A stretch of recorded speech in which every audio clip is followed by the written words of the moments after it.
안녕하세요. IT의 진심인 남자 티노입니다. 오늘은 기본형 요청이 많아서 갤럭시 S25 일반 10일 정도 써보면서 실사용 장단점 리뷰를 한번 해볼까 합니다. 제가 사전 예약 받자마자 바로 유심 끼우고 실사용을 하고 있는데 이번에 기본형이 전작보다 인기가 많은 것 같더라고요. 그래서 해당 제품 구독자 이벤트로 고정 댓글에 진행 중이니 빠르게 살펴봅시다. 일단 장점들부터 말씀드릴 건데 첫 번째 장점은 가장 저렴한 가격에 8 엘리트 칩셋이라 볼 수 있는데 참고로 기본형 가격이 115만원이지만 169만원짜리 울트라에 들어간 칩셋과 동일하고 게다가 램 또한 12기가로 일단 스펙상 성능은 169만원짜리 S25 울트라와 동일합니다. 실제로 긱벤치라든지 3D 마크 다 돌려봤을 때 울트라가 여전히 좀 더 좋긴 하지만 최대 5% 성능 차이밖에 없긴 하더라고요. 그리고 이 작은 폰이 190만원짜리 아이폰 16 프로 맥스보다 높은 퍼포먼스를 보여주는데 가격 대비 성능은 기본형이 가장 우수하다 할 수 있죠. 두 번째 장점은 1, 2년 내에 출시한 스마트폰 중에서는 가장 가볍습니다. 이번에 S25 시리즈가 전반적으로 무게가 가벼워졌죠. 그 중에서 일반형도 소폭 감소되긴 했는데 겨우 5g 정도 차이긴 하나 최근 1, 2년 내 출시한 스마트폰 중에서는 가장 가벼운 스마트폰을 자랑합니다. 실제로 제가 케이스도 같이 구매해서 쓰고 있는데 이게 그냥 평범한 투명 케이스가 아니라 어느 정도 범퍼가 있는 케이스임에도 같이 착용하고 해도 200g이 안 넘는 가벼워졌다는 S25 울트라랑 비교해봐도 상당히 가볍죠. S25 플러스 생폰과 비슷한 무게라 무게에 예민하신 분들에게는 이번에 정말 극락가는 무기이지 않나 싶어요.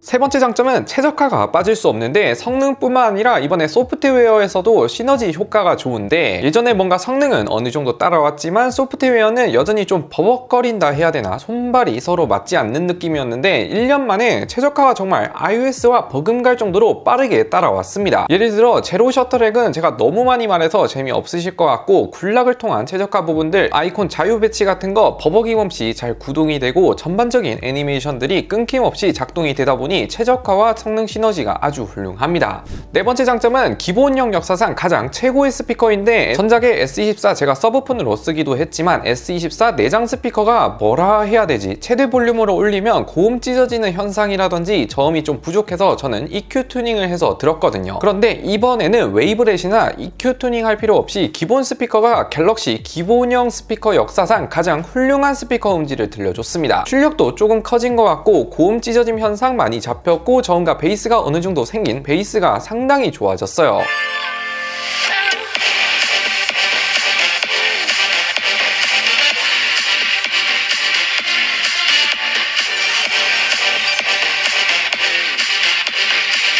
다섯 번째 장점은 배터리도 생각보다 오래 갑니다. 물론 플러스나 울트라에 비해서는 여전히 적게 가긴 한데 제가 10일 넘게 실제 유심을 꽂고 쓰고 있기도 하고 전작 S24도 오래 써본 결과 배터리 용량은 전작이랑 동결이라 제가 단점으로 쓸까 하다가 생각보다 이게 실사용은 오래 가더라고요. 해상도도 FHD라서 그런지는 몰라도 100% 사용 기준 제가 SNS, 웹서핑, 5G 위주로 썼을 때 7시간 내외의 수준을 보여줬습니다. 전작이 비슷한 패턴으로 6시간 내외인 걸 생각하면 조금 더 오래 간다 보시면 되고 하루 정도 쓰기 충분한 여행한다 해도 저전력 모드 켜고 쓰면 하루 정도는 충분한 사용량을 보여줬습니다. 이제 단점들도 말씀드리자면 전작의 단점들이 여전히 그대로라는 점 예를 들어 충전 속도는 여전히 25W 요즘 시국에는 좀 느린 편이라 할 수 있죠. 최근에 출시한 중국제들도 보급형에 45W를 넣고 심하면 60W, 70W까지 가긴 한데 115만원짜리 기기인데 25W는 좀 30분 충전 시에 플러스나 울트라는 70% 정도가 차지만 S25는 50% 조금 차는 느낌에 완충에는 플러스 울트라는 1시간이면 되지만 기본형은 1시간 20분 정도 만에 되죠. 그래도 물리적 용량이 조금 적다 보니 완충 속도는 그래도 좀 빠르긴 한데 기본형도 슬슬 이제 45W 넣어줄만 하지 않나.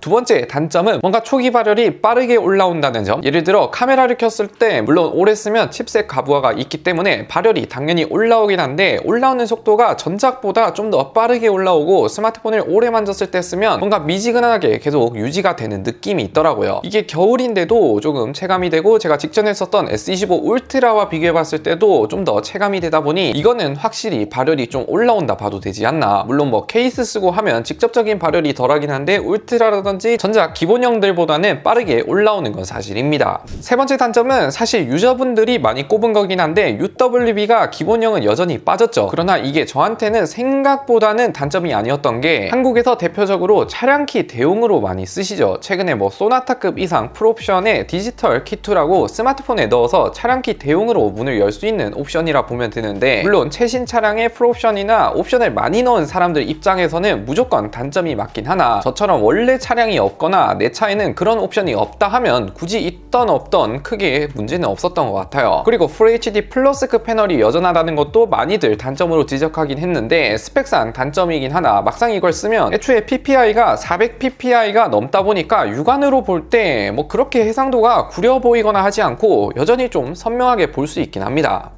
이렇게 갤럭시 S25 기본형 실사용 장단점 리뷰를 한번 알려드렸는데, 솔직히 단점은 충전 속도만 제외하면 크게 느끼기 어려웠고, 오히려 성능이나 배터리 기본기들이 더 충실해졌다 보니 전작 대비 크게 달라진 건 없다 해도 기본기가 좀 더 탄탄해져서 나는 이 폰 오래 쓸 거다 하시는 분들에게는 굉장히 좋지 않을까 싶어요. 무엇보다 가격이 115만원에 이 정도면 저는 충분히 지인들한테 강매 혹은 바이럴해도 괜찮을 것 같습니다. 아무튼 오늘 영상 여기까지 시청해주셔서 감사드리고요. 고정 댓글에 S25 구독자 이벤트도 많은 참여 부탁드립니다.